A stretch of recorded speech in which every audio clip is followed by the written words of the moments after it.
Nodira, qizim, supur bo'lganingizdan keyin qo'lingizdan bir xonim deylu, rosa xonim degim kelyapti. Oyijon, shu sudda yengilroq ovqat qilsam bo'ladi-yu. Bitta gapirganda xo'p siz bo'ladi-ku qizim. Bizda paytda qaynonlarga unaqa ortiqcha gap gapirmasdik. Xo'p bo'ladi dirdik. Oyijon, men sizga hech narsa demayapman-ku. Oyijon, o'zi ustida charchab ketdim. Xonim qilish osonmas-da. Ha, onajon, assalomu alaykum. Mana ona, siz aytgan behamat sokka olib keldim. Muzdakini ichib oling, xo'p? Tinchlikmi? Xafa o'tiribsiz? Ko'rmaysanmi, arzimagan gapga kelinimni xafa qilib qo'ydim. Kelganing yaxshi bo'ldi, Baxtimir. Yur, bir og'iz kirib uzr so'rab chiqaylik. To'xtab turingchi, men uzr so'rays. Oldiga kiring, nima gapimiz so'z. Ha, onasi?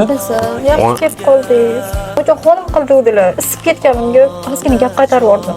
Yuring, uzr so'ramoqchi edim. Qo'rqyapman oldilariga chiqishga. Uzr so'r. Siz yuring, men qo'rqaman. Uzr so'rash voy menga. Mana ona, keliningiz.